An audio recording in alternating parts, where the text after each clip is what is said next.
welcome to my talk on rural life as a recent graduate for both government and private.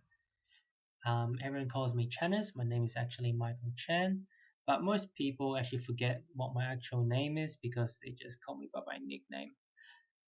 Quick shout out to Dr. Shelby Harris, who is a prime example of this. You can always ask her later. So, who am I? I'm a UWA graduate in 2013.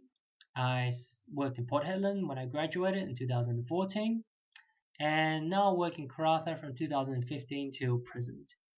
How do I get my job? So I got my job in Port Hedland because I initially heard about it from my friend who got offered it. He had a girlfriend in Sydney, so I knew he probably wouldn't take it. So I called up head office and asked him, "The job is still available?" He said yes. I said cool. He said, "Do you want it?" I said yes. And he said, "Cool, it's yours." And that was a happy Christmas period. I moved up 2 weeks later. Worked there for a year, really enjoyed it. And sometime in the end of the year, around December, I was at a Christmas function held by the local orthodontist in the region. Met my future boss there. I also had a bottle of wine in my hand, drinking straight from the bottle, as classy as I am. And he asked me, "Do you want to come and have coffee with me tomorrow at 6 o'clock?" I thought he was joking, so I said yes. Turns out he wasn't when he texted me later that night. And so I went and had a coffee with him. I went to have a look at his clinic. I quite liked it, and he said, "Do you want to work for me?" And I said, "Okay." So I finished my contract in Port Hedland, and I moved to Karratha straight after. And that's where I am right now still. So about this talk, I'm going to talk about my experience in government and private. I'll talk about a few things that university doesn't tell you about. Lots of pictures here and there. And also, don't say some of the stuff that you heard is from me, just say you heard it on the grapevine. So, rural government life. So, my year 2014 is a very enjoyable year. I was a dental officer from the main clinic and also dental therapy centers around the region. So, one key benefit that I got from that, which I didn't expect, was that I actually saw a lot of pediatric patients and I got to watch three very experienced dental therapists work, on a lot of patients, and I picked up a lot of tips and tricks on how to manage children, pretty much, and become, I would say, quite good at it. Not saying I'm the best, but a lot better than I was when I went through university. You do definitely a lot of extractions in rural government clinic. Government clinics probably do more extractions than private clinics anyway, due to patients' socioeconomic status and what they can afford and what they can't. But you definitely do get a lot of practice of extractions in rural government. And especially with the indigenous people in the region, they have very, very solid bone. If you can take out their teeth, you can take out anyone's teeth pretty much.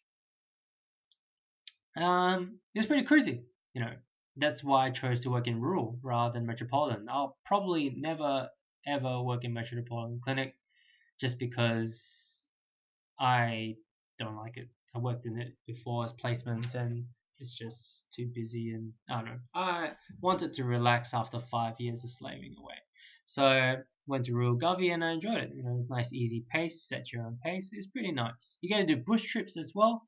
You get a work 4-wheel drive. I got a 3-bedroom house supplied by work. There's subsidized rent, free petrol, a 4-wheel drive to drive to some towns, sometimes 2 to 8 hours away.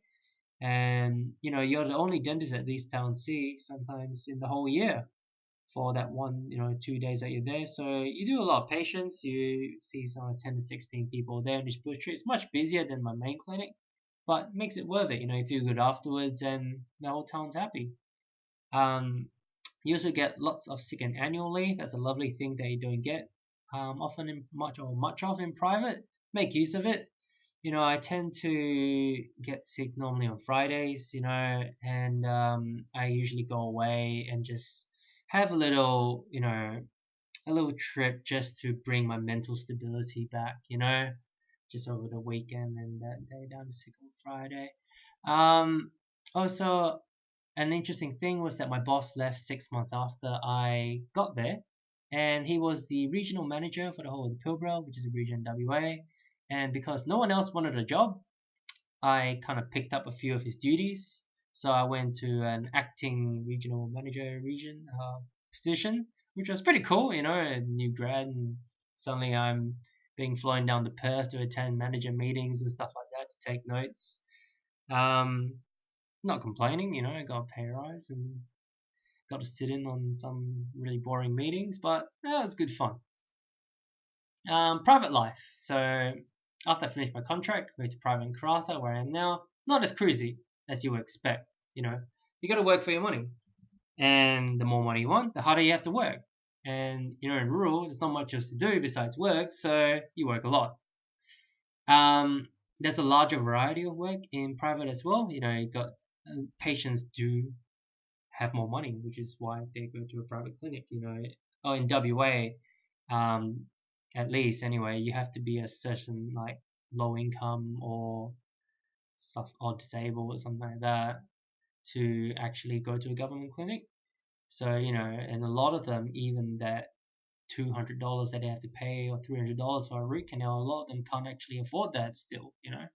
They still complain about the prices. So in private, you get different socioeconomic status of people who can afford a bit more higher end work, and it's just more fun. It's not just doing your basic fillings every day in day out. You get to play around with like more complex root canals, some aesthetic work, crown and bridge. Not to say that you can't do some aesthetic work in government. There are times where I did some, composite veneers for some people anteriorly, and a veneer is a one surface composite, isn't it? It's only one surface, just the buckle. So I just did a really large buckle filling, stuff like that. Um, and also I felt in private, is a bit more rewarding, you know, because you basically you reap the benefits that you sow, pretty much. So I got a lot more incentive to work harder, and I don't know whether it's a bad thing to say, but actually, try much harder than I, thought I would, normally to get good work and improve my skills, because patients are paying good money to see me, you know. And I love it. I love private clinic life. After a year of government, I was getting a bit bored, to be honest. I had a good break, and I was just feeling a bit underutilized. So, I'm young. I just wanna, work it while I can.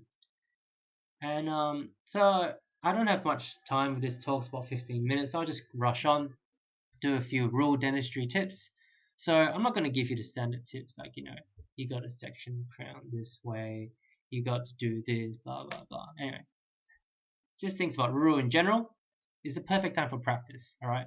Patient acceptance is very, very high in rural. Pretty much, most people in rural towns hate going to the city because it's expensive, especially to see a dentist. Not many people like to see a dentist. Not many people like to pay the extra $600 to fly to the city to see a dentist who's going to charge about twice as much as you are. So you got to. A lot of people don't think their tooth is worth that much, and I don't really think that sometimes a tooth is worth that $5,000 trip to fly down, accommodation, fix up that tooth, come back, and then for me to put like that cap on it, after the root canal and stuff like that. So a lot of patients are willing to let you have a go. Obviously, you got to know your limits, but at the end of the day, you are the local regional specialist. So, work hard, work from small cases, work your way up, get your practice in. Tell the patients, obviously, they will know because you've already told them, but it would take a bit longer probably than if they were saw a specialist. But at least you're in town, you can give them any help they need when they run trouble, say they have a post-op pain, anything like that. And if it works, it works. Great. You save them a lot of money. They don't have to go out in the city. Or if it doesn't work, well, you pull the tooth out and the patient usually is like, yeah, well, if it doesn't work, it doesn't work. And usually if you're friendly to the patient, they're quite understandable. So it's just all about communication. Equipment, just buy it. All right. There's no excuse. If you need an apex locator, you need your V4 matrix systems, and your boss doesn't want to buy it, or your boss doesn't stock the ones that you want, just buy it. All right. At the end of the day, you spend maybe $1,000 on an apex locator. You spend $600 on like a V4 system. You buy a couple of like different probes or whatever they like to use. Say at the end of the day, it works out to $2,000 worth of equipment. That's less than your week's pay. you know, versus the number of months you'll get of headache of not using stuff that you like or stuff that makes your life easy, I reckon is a very worthy trade-off. So at the end of the day, you can claim it on tax anyway. There's no excuse. If you don't have it, just buy it yourself. And if you want, you know what, if you quit your job, you can bring it with you to your next job. It's good to build up your own stuff. The little thing about Rotary, especially for WA people and I think JCU as well, where we both don't really use it much in clinic. Um, obviously, Professor Abbott can argue for days on why you don't need to use it, but it is faster, especially for us, young graduates where it takes about 10 years to file 4 canals in the upper molar, especially when the MB2 is very, very calcified. Rotary does make things a bit easier and a bit quicker. Obviously, you got to I will highly recommend doing a course on Rotary, a hands-on course. Find a course that matches the brand that your clinic has. So you have M2, Pro Taper, and all that. Find a course that actually uses that same brand. So you get to ask the specialist or whoever's there their experiences and all that. But look, at the end of the day, it's all about practice. Your bosses said just practice on some pulled out teeth, practice on your patient. Just don't try to break anything. Don't go too gung ho, and eventually you get better. And on that similar note, like I said, start small, work up the bigger cases, learn your limits. All right. You don't know your limits because you're just starting, so you learn your limits. You will fuck up. All right. That's a given. All right. When you first start out doing even sectioning an upper six, you will screw up because that's just the way life is. And what happens? You learn from that, and you won't do it again because you're afraid of screwing up, and you're afraid of, killing a patient pretty much. Putting them through lots of pain. So yeah, just do it, as Nike says, or Charlotte Booth. So yeah, a few examples here. Just gonna flick through this quickly because we're running out of time. Lower 4 canal endomolar, lots of curvy shit. Get used to your distal shifts and all that. Little S-shaped canals. There's actually 2 canals in the mesial there. Got a nice root canal filling in the end. I was quite surprised about that one, to be honest. Gotta love my apex locator. Oral surgery, girl with really painful wisdom. She wanted them out. They were still under the gum. They were very sore. So I was like, okay, fine, I'll have a go. Got them out, no worries. She's fine now. This is probably my most adventurous, one. I probably was a bit gung ho this one, but I sectioned it and I got it out. Might have fractured the root tip a bit there, but I think I managed to flick it out at the end. Pictures, everyone loves pictures. So invest in a good DSLR. You get to A, show patients before and afters, and B, you get to build up a portfolio and show people the work you're capable of. It's always good to show off. You can always tell people how good you are, but if you've got pictures to back it up, yeah. Not saying these are amazing, but these are some of the first few jobs I did throughout the year. I just haven't bothered to grab the latest ones off my DSLR. Buy a good DSLR on that note. Is just definitely a worthy investment. It improves your dentistry a lot because you can see exactly how crap your fillings are. Also, have fun with your pictures. I was doing a root canal on a little 12-year-old kid because he smashed his front tooth and killed the nerve. Drew a little face on it. He loved it. Oh, he actually laughed so much he nearly spat out the rubber dam. So it probably wasn't a good idea then. Take selfies of your nurse. Have fun in your work. It's nice. Have a fun working environment. Sometimes in rural, it's quite annoying to wait for lab time, so I do my own wax ups, and it's good practice to practice your carving anatomy anyway for your composites. So any practice is good practice. Little quick note on private practice. Look, unfortunately, it is a business. All right, you have to generate income, and you and staff are the salesmen. Starts with the phones. You gotta have good phone manner. You gotta sell your treatment. You can't just tell a patient, oh, they'll be feeling, they'll be fine. Tell them, look, there's a crack in your tooth. I reckon this crack, this tooth has got 3 different repairs on it already. This is the tooth that really, really needs something more permanent. I can repair it for you if you really want, but at the end of the day, I reckon you need something more permanent. Stuff along that lines. And you got to sell your treatment a bit, sell your abilities, sell your materials. Tell them, I use the best materials on the market because, especially in rural practice, the price is a bit higher. So you can afford to use the high gold content and precious metals and all that, and use the more expensive labs, and you get really nice results and really good fits, and the patient gets what they pay for. And the little thing, expensive treatment is generally the best treatment. That's why it's expensive. So you gotta let your patients know. If you don't let your patients know, you never convert. That's the most important word my boss has told me, is to convert. So money, it's pretty cool. Nice stuff. Don't be afraid to talk about it. Government wages, what Tassie, Brisbane, WA are probably the highest for government wages. And then you gotta find out is it more in regional, different towns and all that, which states are less, which states more, what benefits you get. It's good to find out. You can't just go into the job and suddenly realize, oh crap, I'm barely earning enough to pay my rent. And private earnings is a good thing to talk about with your friends. What is normal, what is not. You don't know until you start working, and even then once you start working, you're like, oh cool, that's a nice amount of money. That's a lot more than the $20 an hour I used to work like a pharmacy for. But then at the end of the day, how do you know what is saved? What was that? Sorry. At the end of the day, it's good to see from your friends where you're at. Are you above average? Are you average? Talk to senior dentists, find out or ask them if they will tell you what a normal earning rate is. And you will have an above average income. That's a given. You're a dentist. Doesn't matter what government, what private, you will earn above the average. So buy what you want. They'll probably take about your first 1 to 2 paychecks, and then you'll be like, oh shit, I've bought everything I want.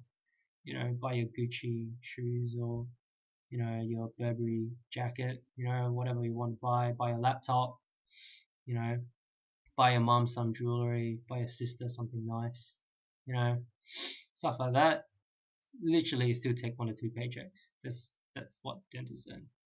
Learn to invest. I know nothing about investing, so probably is a good thing that everyone should pick up on.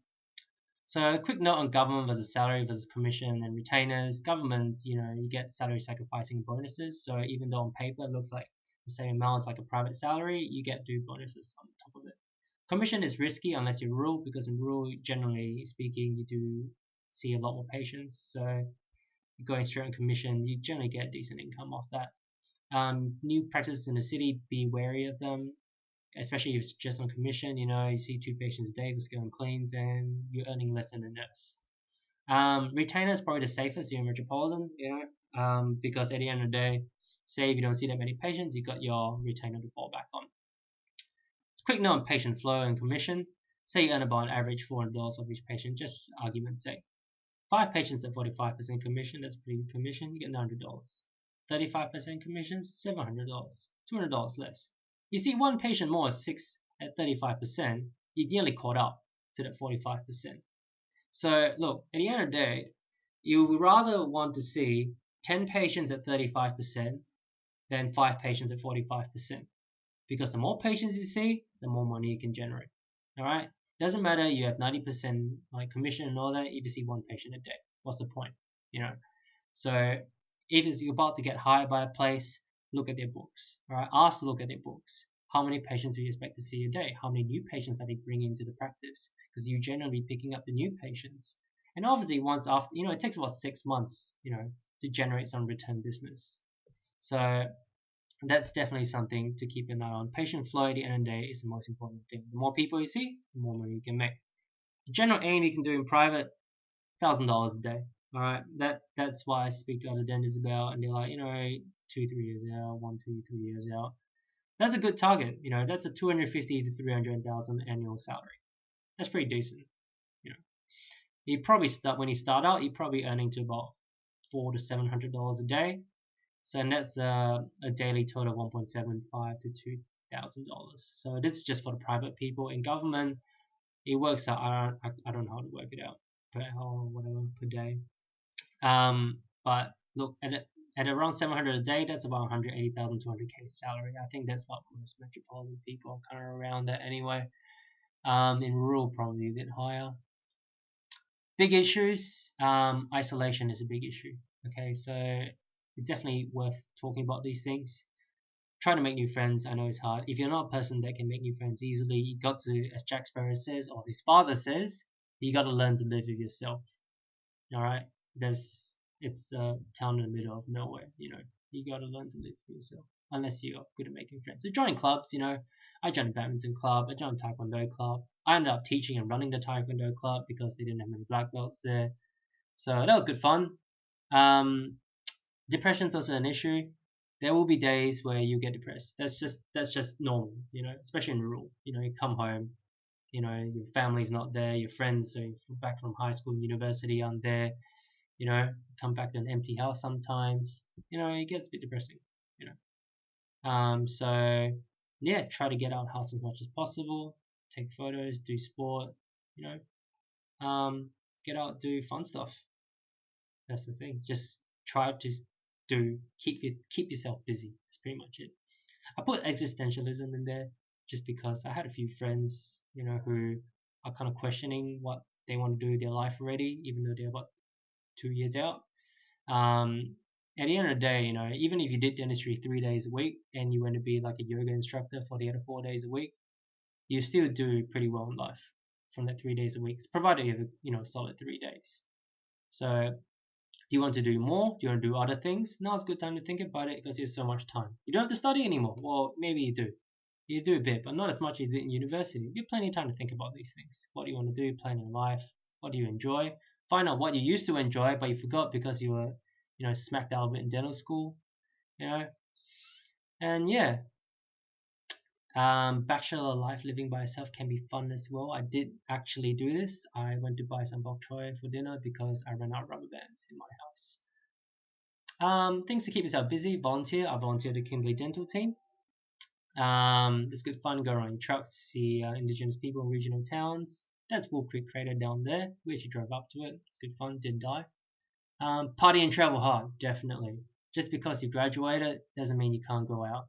I used to fly down Perth fairly often, even though I was in government last year. I used to fly down like maybe once every 1 to 2 months, just for a weekend. Good fun. My friends used to think I was actually fly in, fly out, but I was actually permanently based. That's how often I went down. Probably did too much. I went to Hong Kong. I hired a limo for my medical friend's final ball. All my high school friends been there for like 10 years of, doing high school, med school, university, that stuff. And I was like, why not? I'll hire a limo for everyone. We can have a ball of time. Then, you can afford it. You're a dentist. Go eat food you like. Snow egg. Oh my god, so good. Chocolate ethereal. Also really good. And don't forget, look after yourself. Eat well. Throw that Smirnoff away. Don't drink that shit. Buy better shit. Alright? Grey Goose. Higher age whiskeys. Alright? I'm more of a whiskey person. So buy the good stuff. It's better for you and tastes better anyway. Exercise regularly. Don't want to get too many neck cramps or back cramps when you're still young. Get a good headlight or loops. Currently, I only use a light. I've got pretty good eyes. I like to think. I don't know. I still manage to find all those small MB2 canals and shit like that. But I probably should get some loops. But it's just really difficult to get measured up in rural. So if you're going out rural and you want to get loops, get measured up before. Treat your friends now and then. In the end of the day, they're your friends. They've been through you through thick and thin, especially probably through all your freakouts through dental school. And you probably earn more than them. So not saying you buy them every single drink, but when you go out, buy a round for your friends now and then. And they appreciate it because they know you earn more than them and you can afford it anyway. So why not? At the end of the day, your friends are probably the most important assets to you. And yeah, so just quickly going through DSLR photos that I took that's not of teeth. And I hope you enjoy my talk. And yeah, good luck with the rest of your university career and your future dentistry careers. Work hard, party hard, enjoy convention, and don't throw up too much while you're here. Enjoy. Thank you.